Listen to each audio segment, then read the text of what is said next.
रज संक्रांति उपलक्षे आपण समस्तंकु अनेक शुभेच्छा और अभिनंदन। रजरे पोड़पिठाटिए नहेले रज अधूरा लगे। आज आमे बनेबा पोड़पिठा मानक भितरे राजा छेना भली नरम कौलिया आउ तुलतुलिया क्षीर पोड़पिठा। एठी पिठार कलर आउ टेक्सचर देखि जानि परथुबे केते परफेक्ट हेछि बोली। सठिक भागमाप सहित बनेबा। आपण माने वीडियो को शेष पर्यंत देखंतु। भागमाप को ध्यान रखी पिठा बनातु। प्रथम थर रे पूरा परफेक्ट पिठा बनै परिबे। वीडियो भल लागिले वीडियो को लाइक करंतु, निश्चय गटे शेयर करंतु। चैनल जदि नुआ अछंती तळे थिबा ब्लैक कलर सब्सक्राइब बटन रे प्रेस करी प्लीज चैनल को सब्सक्राइब करंतु। फेसबुक पेज को निहाती फॉलो करंतु। जय जगन्नाथ। सस्मिता आपण समस्त को स्वागत करुछि सस्मिता स्टार किचन को। पिठा बनेबा पई घरे थिबा जे कोनोसी गटे ग्लास किंबा गिना सेट करंतु। से ग्लास किंबा गिना रे माप करी सब जिनस देबे। पिठा पूरा परफेक्ट बनिबो। मु ए ग्लास रे माप करी गटे ग्लास नॉर्मल अरुआ चाउल नेछि। आपण माने बासमती अरुआ चाउल नै परिबे। बासमती अरुआ चाउल रे पिठा रे बहुत बढ़िया वासना आसे। किंतु टिके नुआ चाउल नेबे, बेसी पुराना चाउल नेबे नाही। नुआ चाउल रे पिठा खाइबा पई भल लागे। एतिकी चाउल को मु 4 रु 5 घंटा हला पानी रे बतुरै दिथली। देखंतु चाउल भल भाबरे बतुरी जाईछि। एबे गटे ग्राइंडर जार नेबा। तापरे चाउल को पानी रु भल भाबरे छाणी की देबा। ध्यान रखिबे चाउल सहित बेसी पानी देबे नाही, काहेकि ना चाउल को बाटिबा पई आमे क्षीर माप करी की देबा। तापरे चाउल सहित 2-3 चमच खंड नडिया देबा। कोरा नडिया भी देई परिबे। अल्प नडिया देले पिठा कौलिया बनिबो, खाइबा पई भल लागिबो। आपण नडिया न देले भी केवल चाउल देई बनै परिबे। तापरे चाउल को बाटिबा पई आमे सेम ग्लास रे माप करी आधा ग्लास क्षीर देबा। कंचा सिझा जे कोनोसी क्षीर देई परिबे। क्षीर बदल रे पानी देई बाटी परिबे। किंतु जेहेतु क्षीर पोड़ पिठा बनेबा, क्षीर देई बाटिले पिठार टेस्ट बहुत बढ़िया आसीबो। तापरे चाउल को पूरा चिकन करी बाटी आनिबा। चाउल को जेते चिकन करी बाटिबे पिठा सेते कौलिया बनिबो। एबे हमर पिठो रेडी हो गला। पिठो को साइड रे रखिबा। चलंतु पिठा को पोड़ीबा पई आमे बंदोबस्त करिबा। आजिरो पिठा को पोड़ीबा पई एठी मु गटे नॉनस्टिक कढ़ई नेछि। आपण माने रस कढ़ई नै परिबे, लुहा कढ़ई नै परिबे, जे कोनोसी कढ़ई नै परिबे। किंतु टिके मोटा कढ़ई नेबे, पिठा भल भाबरे पोड़ी जिवो। प्रथमे कढ़ई रो चारिपट रे भल भाबरे घियो लगेबा। ता ऊपरे कदली पत्र देबा। कदली पत्र नथिले ता बदल रे शाळ पत्र देई परिबे। कदली पत्र शाळ पत्र किछि नथिले आपण माने बटर पेपर देई परिबे। ता ऊपरे गटे रु 2 चमच घियो देबा। ता ऊपरे आमे जंतुणी को देबा। जंतुणी बनेबा पूर्वरु आपण माने कढ़ई को रेडी करी रखिबे। पिठा बनेबा पई सुविधा हेबो। कढ़ई रेडी हो गला। चलंतु जंतुणी बनेबा। जंतुणी बनेबा पई जे कोनोसी गटे मोटा कढ़ई नेबे। जंतुणी कढ़ई तळे लागिबो नाही। कढ़ई गरम हे जिबा परे 2 चमच गुआ घियो देबा। गुआ घियो देले पिठारे बहुत बढ़िया वासना आसीबो। घियो को कढ़ई चारिपट रे लगेबा। तापरे घियो गरम हे जिबा परे अल्प ड्राई नट्स देबा। एठी मु अल्प काजू किसमिस आलमंड्स नेछि। अल्प ड्राई नट्स देले पिठा खाइबा पई भल लागे। जदि आपन पाखरे थिबो देबे, नथिले सेमिति बनेबे। गटे रु 2 मिनिट पर्यंत ड्राई नट्स गुडी को हल्का भाजिबा, बेसी पड़िबे नाही।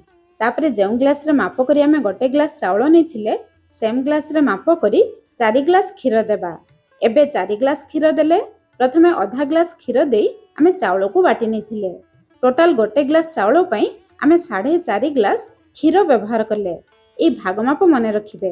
आपण माने आधा क्षीर आधा पानी भी दे परिबे, सेमिति भी करि परिबे। तापरे स्वाद अनुसार लूण देबा। पिठारे भलो बासना पई अल्प गुजराती गुंड देबा।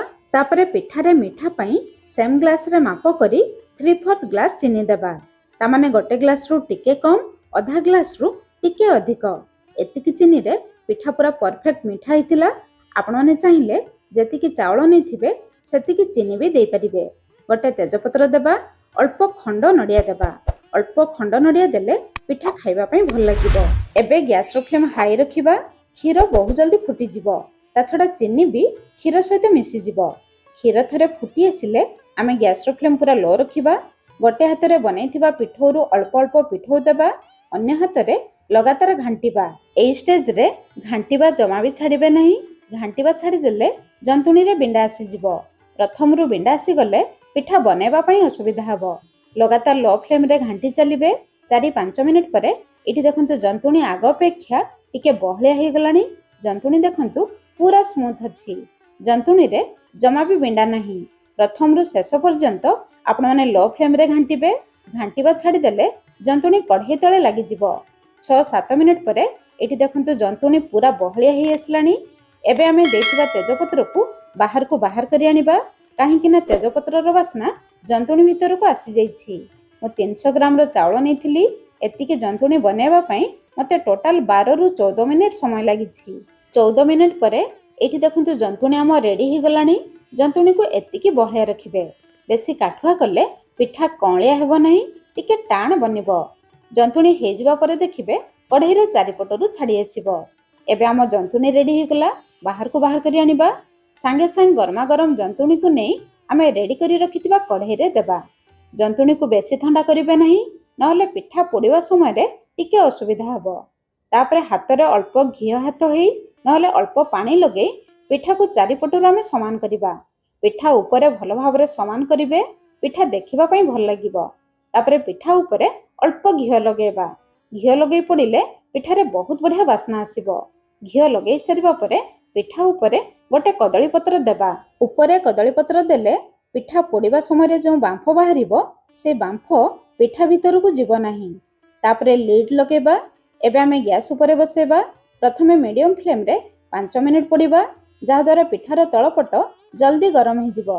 5 मिनिट परे लो फ्लेम रे 35 रु 40 मिनिट पर्यंत आमे पिठा को पोड़िबा।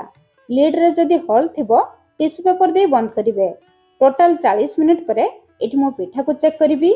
जेहेतु पिठा टिके बड़ साइज रे थिला पिठा को पोड़िबा पई टिके अधिक समय लागिला। एबे कदली पत्र को आमे ध्यानर सहित बाहर करी आनिबा।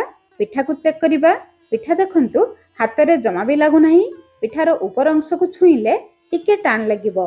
तापरे गोटे खड़िका सहाय्य रे पिठार चारिपट को चेक करिबा। देखंतु पिठार चारिपट टिके लाल कलर देखा जाउछि। एबे पिठा मझी रे चेक करिबा। देखंतु टूथपिक पूरा क्लीन अछि, तामाने पिठा सिझी जाइछि। बेले बेले टूथपिक रे अल्प जंतुणी लागे। जेहेतु क्षीर पिठा अल्प जंतुणी लागिले भी आपण माने डरिबे नाही।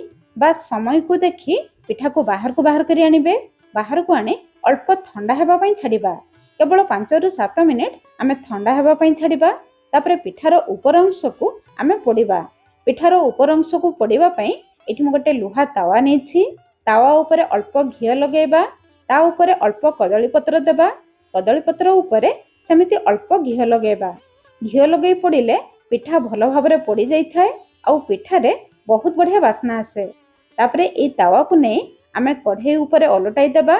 पिठा को तळपट को ओलटाई देबा। देखंतु पिठा कढ़ई रु केते सहजरे बाहरी आसिला। कढ़ई रे देखंतु पिठा जमा भी लागि नाही। पिठार तळपटर कलर देखंतु केते सुंदर पोड़ी जाईछि। एबे चलंतु पिठार ऊपर अंश को पोड़िबा। गैस ऊपर बसेबा। प्रथमे 5 मिनिट आमे मीडियम फ्लेम रे पोड़िबा, जहा द्वारा तावा बहुत जल्दी गरम हो जिवो। तापरे गैस रो फ्लेम लो रखी लो फ्लेम रे आउ 15 मिनिट पोड़िबा समय से कढ़ई को कवर करिबा। पिठा भल भाबरे सिझी जिवो। आउ 20 मिनिट परे एठा मो पिठा पोड़ी जाईछि। एबे आमे बाहर करी आनिबा। किंतु पिठा को सांगे सांग तावा रु बाहर करिवे नाही। सेमिति तावा ऊपर रखी 3 रु 4 घंटा पर्यंत पिठा को पूरा ठंडा हेबा पई छाडिबा। पिठा पूरा ठंडा हो जिबा परे आमे पिठा को काटिबा। पिठा गरम थिबा अवस्था रे काटिले जेहेतु क्षीर पिठा बहुत नरम आ कौलिया ही थाए, पिठा भांगी जिवो।